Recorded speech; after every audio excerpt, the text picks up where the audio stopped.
Welcome back, everyone. Michael here with Offshore Citizen, and today we are in beautiful Montenegro. As you can see, we have a nice view. I was here a couple times last year, and so we are back now, and we're going to talk today about the Montenegrin Citizenship by Investment program. So stay tuned. We're going to give you a bunch of great details on that.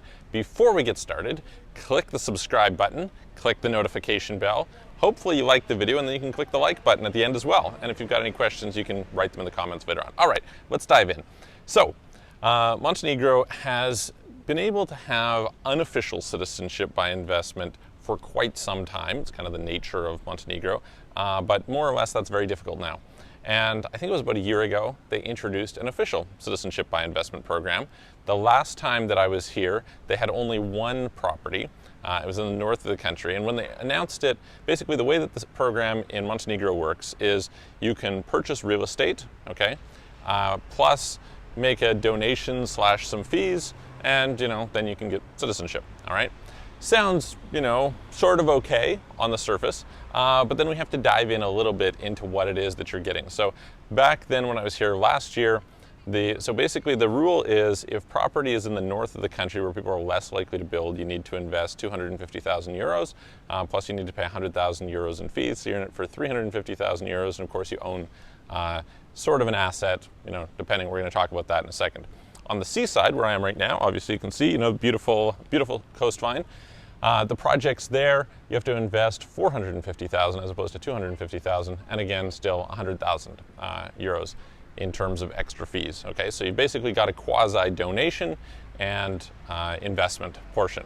Now, here's the thing, and this is kind of the complication. I don't know if it's complication, but it's the questionable part about a lot of these programs, and the Montenegro one is probably one of the more extreme examples of this, is how much really is that property worth, okay? So at first, when my wife is from Montenegro, and she heard about this, and she was like, oh, great, this property is up there. I mean, property shouldn't be worth anything there. It's not actually that you buy a property. It's a West, in that particular case, I'm giving you a specific example. It's a Weston property, and you're basically buying kind of like a share in the overall project, okay? So now, I think this is a trend that I've seen in a bunch of cases where you can't just invest in any property, okay? So that's the first thing to notice. You cannot just buy any property. If you could, it'd be like, okay, great. That's kind of what they have in Turkey. Quite attractive, but pretty much the only place that you can do that. Here, the point is that they want you to do it because, there's somebody's profiting in the government on these things, right? So the question then is, well, what's it worth? And it used to be, in some parts of the world, that it was pretty common to have, say, a conventional, maybe it's a single family dwelling or something like that. I think what they've done today with having these, you're buying a share in a complex, is it makes it more difficult to determine what the actual value is. And honestly, I think that's kind of scammy in the sense that I think that it's just less likely that it's just a ripoff. Basically, that's what it boils down to. It's radically overpriced property. Now, is it actually worth 100,000? Is it actually worth 150,000? If you're paying 250,000, hard to say, right? Very, very hard to say. But the bottom line you need to know is that if you come here and you purchase, you go through this program, right? Then you're going to say, all right, well, realistically, in addition to the 100,000 in fees, plus whatever other fees you end up having to pay along the way for due diligence and getting documentation, et cetera, you should expect to lose money on that property. You should not expect that you can take this 200,000, 250,000 investment or 450,000 investment, depending on where it is. There's a variety of projects now that you can invest in. You should expect that if you were to turn around and sell it in a few years after you've got your citizenship, you will probably lose more money. So I would say that realistically, you're probably talking somewhere in the 200 to 250,000 real cost range. So in other words, you buy this property, right, for let's say 250,000 in the case of, say, this Weston property, which was the first one up north, right? So you put 250,000 into there, you pay your 100,000 in fees, you turn around and you resell it in, whatever, let's say 5 years or something. You're probably going to be, maybe you resell it for 150,000, right? I don't know, of course. The real resale market will show up when it shows up, and obviously, in addition to, inflating prices on the initial purchase, they're also in a situation where, of course, real estate markets fluctuate, right? So it's difficult to figure that out. But hypothetically, if you were to turn around and you were to sell it, I would just plan, if you're in that situation, on knowing, hey, look, I'm going to be out $200,000, $250,000, something like that on a Montenegrin citizenship by investment program, okay? That being said, let's talk about Montenegro as a place to get citizenship. So the passport is, I would say, fairly comparable to a bunch of the ones in the Caribbean, not as good as some of them, but it's a decent one. It gives you access to the EU, but it doesn't give you access to UK, it doesn't give you access to Ireland, it doesn't give you access to Canada, US, Australia. It doesn't give you access, interestingly, to Mexico. Montenegro has historically had pretty good ties in Latin America, so most of Latin America you'll gain access to, but in terms of the Caribbean, you won't gain access to the British Overseas Territories, so you won't get that. You will not have access to Japan. You don't have visa-free access to Thailand or to Malaysia, so in terms of that region, if you were to compare to, say, Vanuatu is better. And so it's kind of like a middle of the road, I would say, citizenship. Much better than, say, Turkey, although interestingly, it's quite complementary with Turkey. You can get access to Russia, which some people like, right? That's one situation where you have a bit of appeal.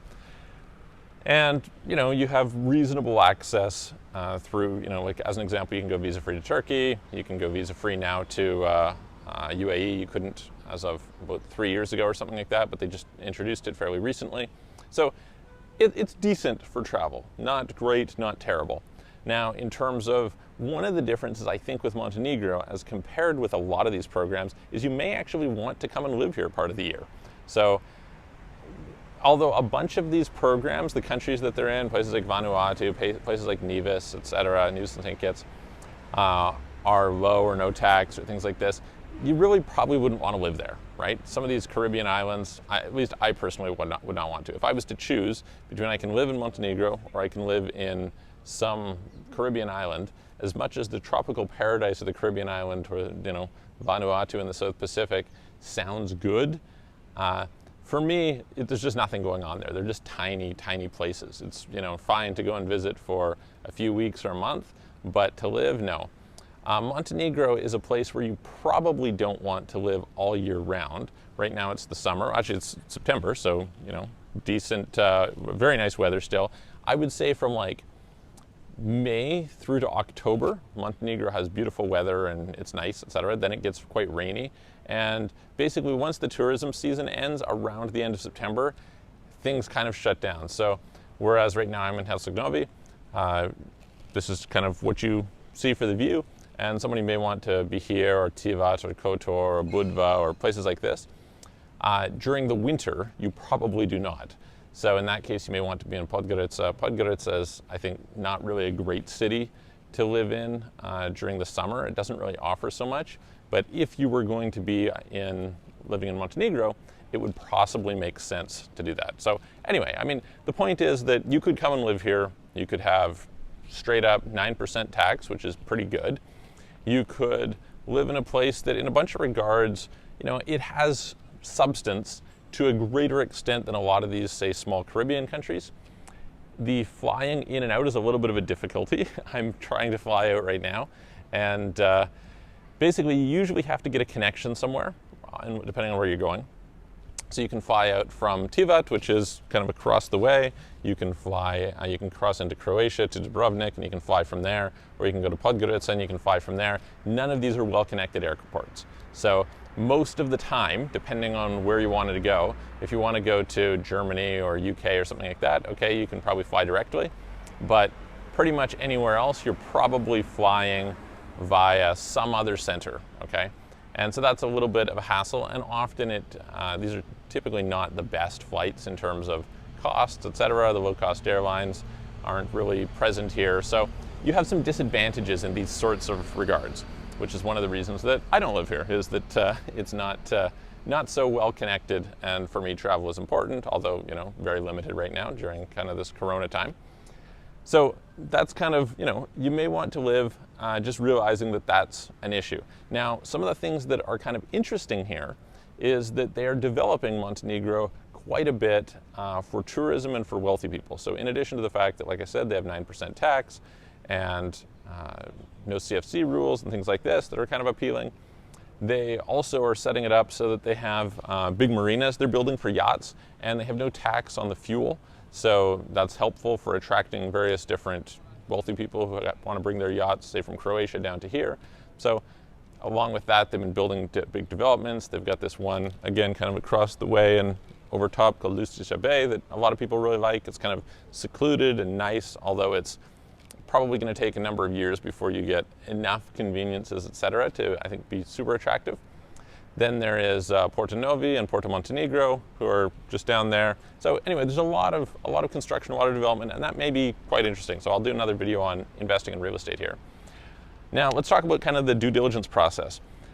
Historically, around maybe 2006, something like that, there was a lot of Russians coming to Montenegro, and there was a lot of property prices went way up. There was a lot of money laundering, things like this. This is mostly a thing of the past. It is not really the case anymore. And that, it's reflected in this citizenship by investment program. They're actually quite strict with their due diligence here. So for instance, if you made your money in crypto, there's a decent chance that they would not approve you. They might, but they might not, because they want to know that the source of funds is clean. It's definitely not a quick, easy to flow through program like, say, Vanuatu. It's one where they're pretty serious about how they're going to analyze you. So, you kind of just have to look at it. Now, another advantage is Montenegro is not currently in the EU, but they are kind of working on getting into the EU. So I think one of the interesting things here is you basically have an option to get into the EU in, say, 5 years. So say you come to Montenegro now, you get citizenship, great. Now, 5 years from now, you find out that they join the EU. That probably expands your array of possibilities quite a bit. In the meantime, not so much, but you can kind of weigh it out based on your circumstances. So anyway, I hope that helps. If you'd like help with the Montenegrin Citizenship by Investment Program, or any other citizenship by investment program for that matter, please reach out to us. Happy to help you, happy to talk to you. You can book a call with me if you have any questions about tax, about international structuring, about banking, about asset protection, payment processing, citizenships, residencies, by going to www.clarity.fm/Michael Rosmer. There's a link below. Or you can visit our websites, offshorecitizen.net, offshorecapitalist.com. And I hope you enjoyed the video. Check out our other videos, and I'm going to see you guys very soon.